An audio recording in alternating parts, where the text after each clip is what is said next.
Bonjour et bienvenue à cette nouvelle vidéo de Poupon Code.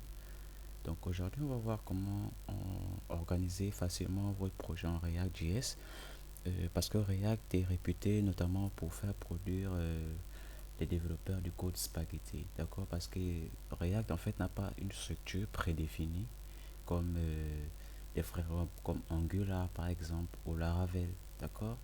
Donc, ce qui fait en sorte que React est souvent difficile à appréhender pour des développeurs juniors et même certains seniors. Donc, cette vidéo est vraiment très importante pour la suite de notre projet. Donc, on va d'abord faire une petite pause là avant de continuer à créer des composants. Donc, on va faire ce qu'on appelle, euh, on fait tout simplement un design pattern, hein. On va créer notre propre design pattern. Et le design pattern, c'est tout simplement une manière d'organiser nos fichiers, les regrouper à un endroit, créer des dossiers qui ont juste un même thème, c'est-à-dire vous pouvez par exemple mettre tous les boutons rouges dans un même dossier, tous les boutons noirs dans un même dossier, etc.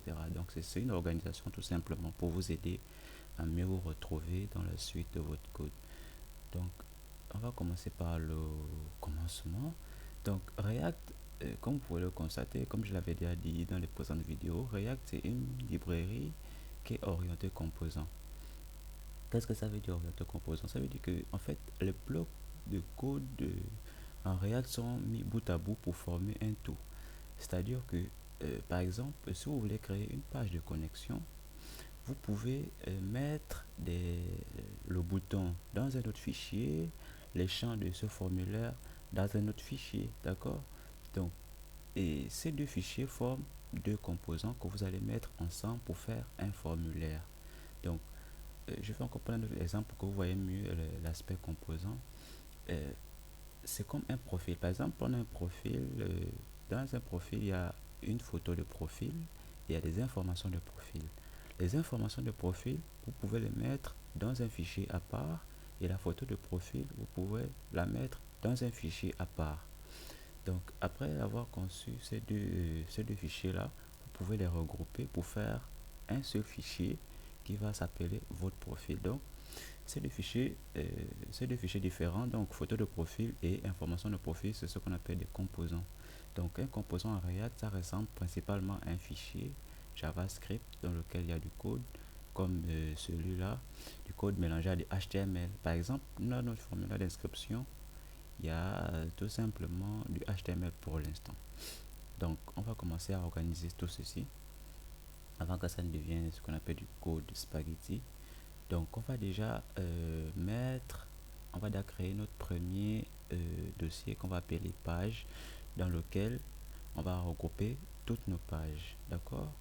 Et on va créer un deuxième dossier qu'on va appeler. Bon, voilà, je voudrais, je tenais à spécifier ceci, il faut créer tous vos dossiers dans le dossier source, SRC là. Donc SRC, c'est tout simplement un dossier dans lequel vos codes sources seront contenus. Donc, vous ne devez en aucun cas créer des dossiers de source hors de ce dossier-là. Donc, tous vos dossiers, vous devez les créer à l'intérieur. Vous devez les créer à l'intérieur. Donc, on va poursuivre. On va créer notre prochain dossier qu'on va appeler composant. Donc, on va aller en français, composant. Donc, c'est dans ce dossier en fait c'est ce dossier en fait qui va contenir tous nos composants pour notre site. D'accord? Ici, ce sera principalement comme son nom l'indique des pages. Donc, on pourra avoir des pages de connexion, des pages d'inscription, des pages de profil, des pages de etc. D'accord? Donc, maintenant, dans ce composant-là, dans ce dossier composant, il y a deux types de composants. Il y a des composants atomiques et des composants de type molécule. Les composants atomiques, ce sont des composants qui sont seuls en fait. Et des composants molécules, ce sont des composants qui sont composés en fait des composants qui viennent des atomes en fait. Qu'est-ce que ça veut dire? Vous pouvez par exemple prendre l'exemple d'une voiture. Une voiture, c'est un composant qui est composé des roues, de moteurs, etc. Donc, voiture, on va par exemple mettre voiture dans le côté molécule et la roue ou le moteur au côté atomique. Bon, comme vous êtes débutant, on va créer, on va pas les appeler atomique et molécule, on va dire composé et seul. D'accord? Donc, on va dire, on a des composants qui sont composés et des composants qui sont seuls en fait. Donc, on va créer deux dossiers qui s'appellent respectivement seul et composé. Voilà. Donc ici, par exemple, on va mettre un fichier, un dossier, on va créer notre premier composant qu'on va appeler voiture. Donc voiture, et ici, on va mettre notre premier composant qu'on va appeler roue, par exemple. On va l'appeler roue. C'est un fichier. N'oubliez pas que les composants sont des fichiers JavaScript. Donc on va appeler roue.js. Donc ici, on va le modifier, on va le recréer en fichier. Donc voiture, voilà. Donc ça c'est des composants qui seront ici des composants en fait nos fichiers composés, nos fichiers qui auront différents composants à l'intérieur seront dans ce dossier là, et les composants qui seront on va dire atomiques tout seuls, comme des boutons, comme des champs de formulaire, comme des photos de profil, seront dans ce dossier. Donc après avoir combiné, après avoir fini de créer ceci, vous pourrez par exemple créer un autre dossier qu'on peut appeler config. Mais ce dossier config, il peut ne pas être dans SRC. D'accord? Il peut ne pas être dans le fichier, dans le dossier source. Mais on peut le créer dans le dossier hors du dossier source en fait, ou bien dans le dossier, bon, sauf dans le dossier public, d'accord? Mais qu'à ça tienne, on va le créer dans le dossier source. Voilà. Donc dans lequel on va mettre nos configurations, comme par exemple des accès à la base de données, si on veut faire une connexion. Bon, qu'est-ce que je raconte? Par contre, ici, dans certaines bibliothèques, on peut avoir besoin d'un fichier config pour être connecté à la base de données. Mais dans React.js, on n'a pas besoin franchement de ce dossier-là, mais on le met quand même pour nous rappeler si jamais on a des configurations à faire, on va les inclure à l'intérieur, d'accord? Donc, qu'est-ce qu'il nous manque? Voilà, il nous manque encore un dossier qu'on va appeler service.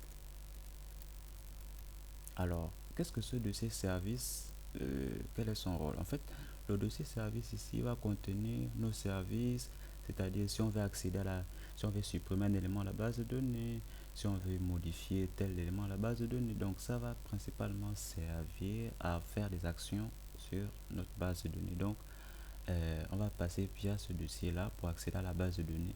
Donc c'est pas principalement le dossier qui va travailler, ce sont des fichiers qui seront contenus dans ce dossier là qui vont travailler avec la base de données. D'accord? Donc, et ici, on aura toutes nos pages comme prévu. Donc, on va récapituler avant la fin de la vidéo. Donc, ici, on a des composants dans lesquels on a deux sous-dossiers qu'on a appelés composés et des composants qui sont seuls. Donc, vous devez retenir que les composants composés, en fait, c'est tout simplement des composants, voilà, qui ont plusieurs sous-composants. D'accord? Donc, comme une voiture a plusieurs sous-composants qu'on peut appeler roue, moteur, volant, etc. Mais, comme on ne peut pas les mélanger, la structure de React voudrait qu'on puisse séparer au maximum les composants. Donc, on ne va pas les mélanger. On va les différencier en mettant chacun dans son dossier. Ici, on a mis voiture et ici, on a mis roue. Maintenant, comment on va les mettre ensemble? On les met ensemble si on a besoin, par exemple, ici, on a besoin de mettre une roue à cette voiture. On va inclure ce fichier roue-là ici, dans ce fichier voiture-là. Donc, on va inclure ce fichier roue dans ce fichier. Et par la suite, si on veut utiliser maintenant l'un de nos composants, de ce dossier-là, dans notre page, on va inclure ce composant dans ce dossier-là. D'accord? Donc voilà en quelque sorte, comme ça une organisation, on va dire une organisation sommaire que vous pouvez vous entraîner à faire selon votre convenance pour pouvoir faire la maintenance plus facilement de votre projet. Donc on va utiliser cette organisation là pour la suite de notre projet, voilà, pour que on puisse s'en sortir, pour ne pas qu'on fasse du code spaghetti, qu'on crée des dossiers n'importe comment, qu'on crée des fichiers n'importe comment. Vous verrez qu'avec le temps, ça va devenir difficile parce que les dossiers seront trop nombreux et les fichiers seront très nombreux aussi à, à manipuler. Ça va nous rendre plus, ça va nous rendre la tâche un peu plus difficile. Donc voilà, mesdames et messieurs, nous sommes arrivés au terme de cette petite vidéo qui consistait à vous montrer une organisation de votre code, une petite organisation sommaire du code. Donc à bientôt dans les prochaines vidéos de Bouton Code. N'oubliez pas de vous abonner si vous êtes nouveau sur la chaîne et de partager la connaissance. Et voilà, on se retrouve très prochainement pour de nouvelles aventures.